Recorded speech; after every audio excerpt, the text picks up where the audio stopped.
Hola a todo el mundo, en esta sección de mi canal de YouTube voy a hablar de mis referentes, de su biografía y de por qué los considero mis referentes. Y ojo que matizo y remarco que son referentes y no ídolos, porque no creo que sea sano idolatrar a nadie ni perder el culo por nadie famoso que nunca sabrá de tu existencia. Y el vídeo de hoy tratará sobre Warren Ellis. En mi opinión, excelente escritor y guionista, creo que merecía estar entre mis referentes, veamos por qué. El 16 de febrero de 1968 nacía Warren Gerard Ellis en Essex, Inglaterra, en un entorno semirural de clase obrera. Poco después de nacer, él y su familia se mudaron a otra casa. Su recuerdo más temprano es ver en directo la llegada del hombre a la luna, cuando tenía año y pico de vida. Yo, como psicólogo, me atrevería a decir que esto es muy inusual. Normalmente la memoria episódica se forma hacia los 3 años, y yo mismo juraría tener recuerdos de cuando tenía 2 años, pero eso ya es muy inusual. Tener recuerdos de cuando se tenía 1 año ya sí que sería extremadamente infrecuente, y dada la importancia histórica de ese evento, de la llegada del hombre a la luna, yo creo que es bastante probable que sea un recuerdo falso reconstruido a través de narraciones posteriores, pero bueno. De una forma u otra, Warren Ellis dice que ese fue su primer recuerdo, y de todas formas es algo bastante representativo, porque una de las pocas cosas que sabemos de su infancia, de la que no le gusta dar muchos detalles, es que desde muy pequeño tuvo mucho interés en la tecnología, la ciencia ficción y el futuro. Sí sabemos también que su padre compartía su amor por la ciencia ficción y la escritura, y de hecho consiguió publicar un libro en una editorial pequeña, pero nada más, y que su madre era cristiana, pero no muy practicante. A los 12 o 13 años, Warren se había leído toda la sección infantil de la biblioteca local, así que le hicieron un pase especial para que pudiera coger también libros de la sección de adultos. Además de esto, Warren creció con cierta desconfianza y rechazo hacia la autoridad, gobiernos y religiones. Él lo atribuye a haber nacido en la Inglaterra de Thatcher. Cuando tu gobierno no hace nada por ti y lo que hace es para joderte, pues puede pasar esto. Así que su adolescencia fue un poco rebelde. Menciona, por ejemplo, que con unos 15 años se le ocurrió trepar un árbol desnudo al estar bajo los efectos del alcohol. Cosas que pasan. Nos hacemos una idea de cómo va siendo el perfil de Warren Ellis a través de este tipo de anécdotas. Estudió en el Southeast Essex Sixth Form College. Allí colaboraba con la revista universitaria de cómic. Pero no fue tan fácil convertirse en guionista de cómic profesional. Antes de llegar a hacerlo, Ellis tuvo que pasar por toda una larga serie de trabajos bastante menos gratificantes, que incluyen trabajar en una librería, en una papelería, en un pub, en una tienda de discos o recolectando bolsas de compost. También se planteó ser periodista e hizo periodismo sobre cómics. Eso fue lo que le llevó a terminar escribiéndolos. Y ahí fue su primer trabajo profesional como guionista de cómics en 1990, cuando publicó una historia de 6 páginas para la revista Deadline. Así que ya decidió que sería guionista de cómics, escribió cosas como Lazarus Churchyard. Todo esto con ventas bastante moderadas, vamos, de hecho por aquella época se mudó con una novia a una casa nueva y llegaron a pensar que no iban a poder pagarla y que se iban a quedar en la calle, pero entonces le llamaron The Marvel Comics.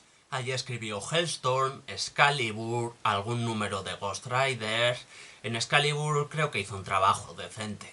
Por esta época, Ellis lucía como un tío extremadamente delgado y callado que encadenaba a pitis sin parar.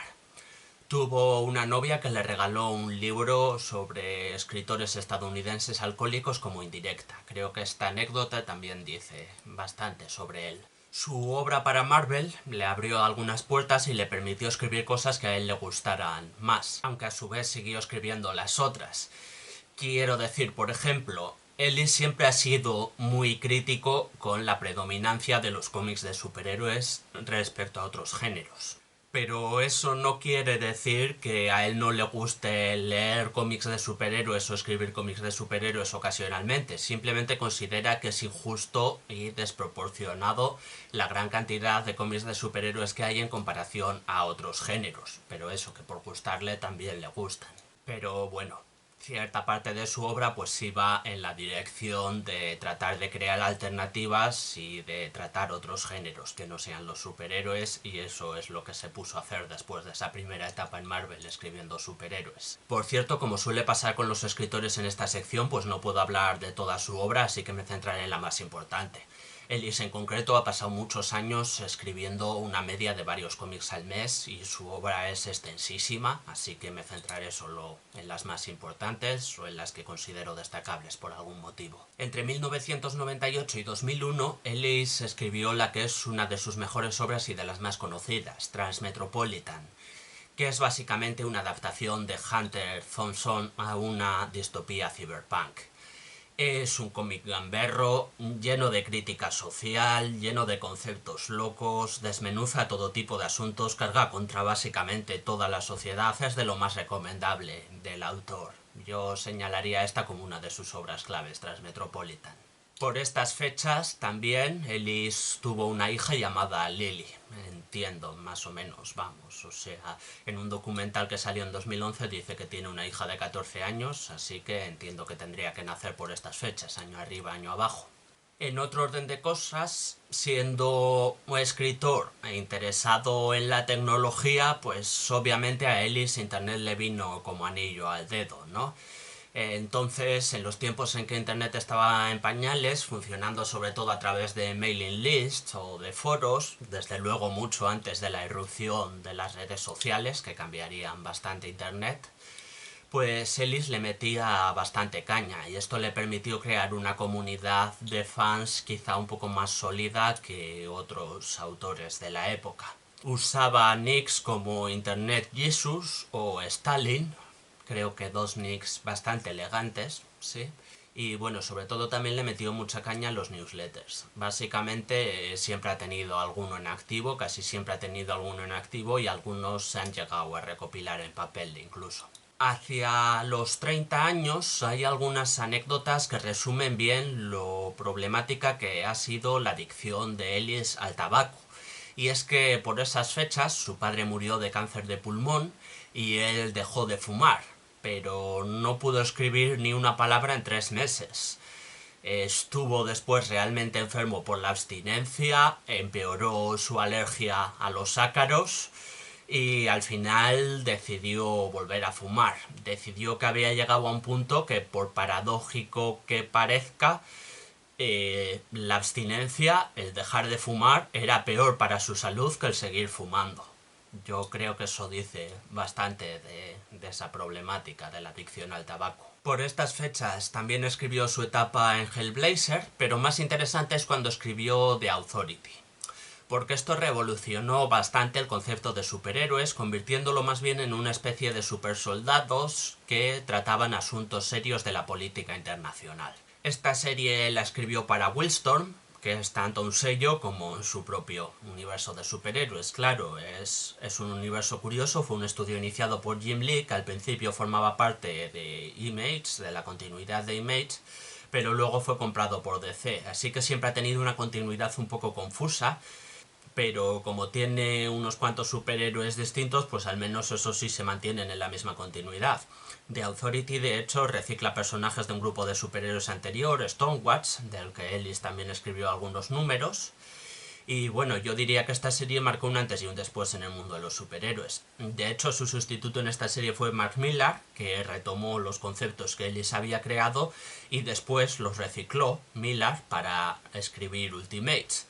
Y bueno, de hecho los Vengadores del universo cinematográfico Marvel tienen mucho de The Ultimates, tienen una fuerte inspiración de The Ultimates, así que indirectamente tienen una inspiración bastante fuerte en Warren Ellis. Insisto, de una forma indirecta, pero si Warren Ellis no hubiera escrito The Authority, pues probablemente los Vengadores del universo cinematográfico no habrían sido reunidos por S.H.I.E.L.D., por ejemplo, no serían una especie de equipo asociado a una agencia internacional legal, ¿no? Pues ese tipo de cosas, yo creo que la influencia de Warren Ellis a través de esta obra se nota muchísimo en el género de superhéroes. Y después de The Authority llegó Planetary, también para el universo Wildstorm, y también retomando algunos conceptos de The Authority, pero esta vez volviendo más a las raíces del género y mezclándolo con muchos otros géneros y con la ficción. O sea, más que superhéroes, Planetary trata sobre arqueólogos, aventureros, exploradores, y hace un homenaje bastante curioso a toda la ficción, lo que lo convierte, creo, también en otra de las obras maestras de Ellis. Planetary son una especie de arqueólogos de lo imposible, y eso da pie a hacer un homenaje a toda la ficción en general, de todo tipo de géneros. Muchos de los personajes de Planetary están basados sin ningún disimulo en algunos de los personajes más influyentes de la ficción. Entonces es una obra muy interesante porque te mezcla a los cuatro fantásticos: Sherlock Holmes, Drácula, el Capitán Nemo, Godzilla, Nick Fury, John Constantine, Fu Manchu, Doc Savage, el Capitán Marvel y un largo etcétera. Es un homenaje brillante a la ficción en general. Yo creo que de lo más recomendable de Ellis. Y bueno, se publicó en ritmo muy lento. Se estuvo publicando desde 1999 hasta 2009. Así que mientras se publica Planetary, pues vamos a ver qué muchas otras cosas hizo Ellis. De 2002 a 2004 publicó Global Frequency. En este caso es un poco la antítesis de los superhéroes. Va sobre lo que la gente sin poderes puede hacer por salvar el mundo. En 2003 publicó la miniserie de cómics Red sobre un agente de la CIA retirado, que tendrá su importancia más adelante. En 2004 regresó a Marvel bastante fuerte, haciendo tanto una etapa muy alabada en Iron Man, que curiosamente a mí no me parece de lo mejor de Ellis ni de lejos, pero sí que mucha otra gente lo pone muy bien, tiene muy buenas críticas esa etapa. Ultimate Fantastic Four también, y la trilogía de Ultimate Galactus. Yo creo que en este punto la obra de Warren Ellis empieza a ser mucho más interesante, porque además de ser un guionista de cómics bastante reconocido, pues se le reconoce por sus conocimientos sobre ciencia ficción, sobre tecnología, futurismo y tal. Entonces empezamos a entrar en una época en la que lo mismo da una conferencia sobre futurismo que escribe absolutamente cualquier cosa. No solo cómics, sino artículos, novelas, guiones para series de televisión, para videojuegos, etc. Empieza a escribir de todo. Yo creo que esto es bastante importante. De hecho, Ellis, por su interés en el futurismo, en la tecnología y tal, es transhumanista. Es transhumanista, lo que significa que cree que la humanidad va a evolucionar más allá de lo que es ahora mediante el uso de la tecnología. Esto es lo que significa la palabra transhumanista. Lo subrayo porque últimamente veo que hay conspiraciones que utilizan la palabra transhumanista como un insulto, pero creo que sin saber muy bien lo que significa. Pues eso significa ser transhumanista. En 2005 Ellis escribió el guión del videojuego Cold Winter, poco conocido pero yo creo que bastante recomendable. Curiosamente yo lo jugué en una época en la que también había leído cómics de Ellis, pero no tenía ni idea de que Warren Ellis era la persona que estaba tras su guión. Me parece una coincidencia curiosa. En 2007 se publicó su primera novela propiamente dicha, Crooked Little Bane. Entre 2007 y 2008 escribió Thunderbolts para Marvel, buena etapa. En 2008 fue uno de los guionistas del videojuego Death Space, que también tiene buenas críticas. Entre 2007 y 2009 escribió para Avatar Press Doctor Sleepless, un cómic de ciencia ficción con un concepto que me parece bastante interesante, que es un científico malvado que está enfadado con el mundo porque el futuro no es como lo habían prometido en la ciencia ficción, ¿no? O sea, estamos ya en el siglo XXI, pero no es como la ciencia ficción del siglo XX lo había predicho. No hay coches voladores, no hay rayos láser desintegradores, no hay colonias en Marte, solo hay avances bastante más aburridos. Así que esto hace que el Dr. Sleepless se enfade con el mundo y planee su venganza.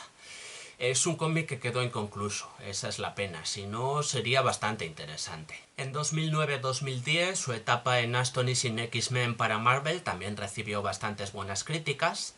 Y entre 2008 y 2011 también escribió el webcómic Freak Angels, que es otra de sus mejores obras, en mi opinión. Lo sé, ya sé que estoy mencionando muchas, pero tampoco puedo dejar de mencionar esta. Es un cómic bastante original en cuanto a su publicación, en cuanto a la idea de publicarlo en internet antes que en papel, pero también su concepto es muy interesante. Es un poco como coger el concepto de los cuclillos de Mythwits y trasladarlo a un Londres posapocalíptico inundado, pero creando personajes realmente muy interesantes y conceptos muy interesantes. Me gustó mucho Freak Angels, sí, me parece muy interesante.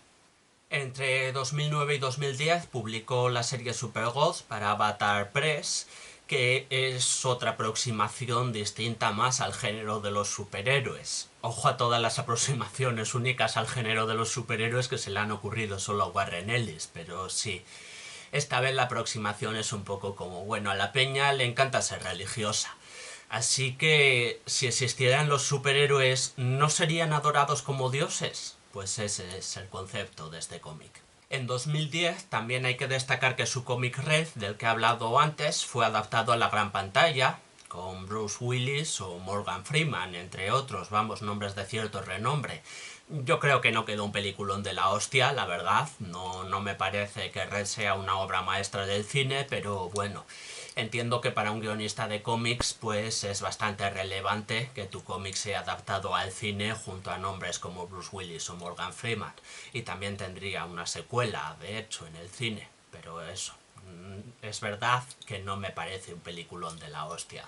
De 2010 voy a destacar también un cómic steampunk bastante decente llamado Capitán Swing y los piratas eléctricos de la isla Cenicienta. Entre 2012 y 2013, Ellis tuvo una columna semanal en Vice, publicando cosas sobre tecnología y política principalmente. En 2013 publicó su segunda novela, Gun Machine. En 2014 escribió una etapa para el Caballero Luna en Marvel bastante alabada, además de que ordenó un poco algunos conceptos del personaje que hasta ahora eran un poco confusos. También fue alabada la miniserie Karnak en 2015, también para Marvel. De 2014 a 2016 escribió Tris para Image, que también dicen que está bien, aunque yo esta no la he leído. De 2015 a 2017 Injection, más de lo mismo. En 2015 tuvo una columna de tecnología en la revista Square también, pero Ellis no abandonó sus ideales, por cierto, y una buena anécdota de ello tiene lugar a principios de 2017. El activista neonazi Richard Spencer estaba siendo entrevistado en la calle. Cuando digo neonazi es porque es un tío asociado al saludo nazi y al Sieg Heil y a todas esas cosas, ¿eh? No le llamo nazi por llamar, por ser un poco de derechas, sino que de verdad es un tío metido en el neonazismo en serio, ¿eh? Cuando estaba siendo entrevistado, cuando un hombre le reconoció y le dio una hostia en la cara. Vamos, el momento está grabado porque fue en mitad de una entrevista. Pepe's become kind of a symbol. Quizá es incluso un poco gratificante verlo, no sé. Pepe's become kind of a symbol.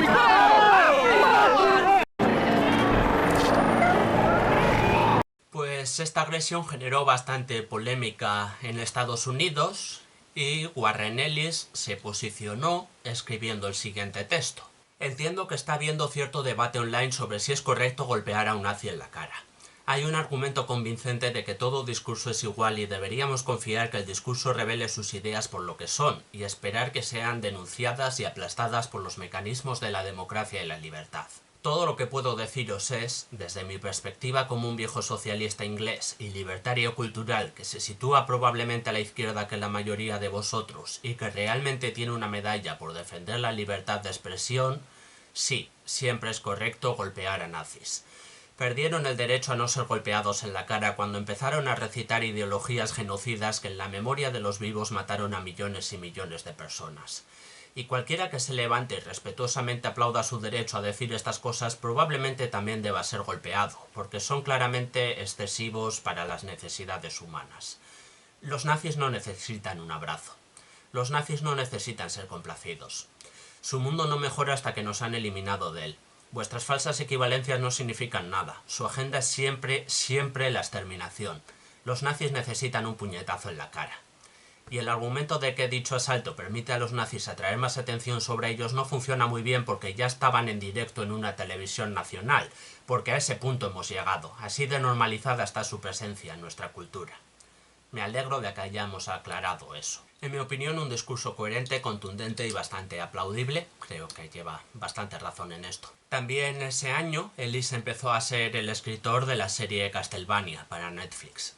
Entre 2017 y 2019, Ellis estuvo escribiendo The Wildstorm, que era una especie de reboot, reimaginación del universo Wildstorm. Y bueno, yo creo que nadie más adecuado que él para esto, ¿no? Como recordaréis, él escribió The Authority y Planetary, que son dos de los cómics más alabados y más importantes del universo Wildstorm, así que creo que no había nadie mejor que él para reiniciar este universo. Y bueno, por ir acabando, como sabéis, una de las claves de esta sección es precisamente hablar de que no tiene sentido tener ídolos y que también los referentes pueden cometer acciones poco éticas y decepcionar en unos cuantos aspectos.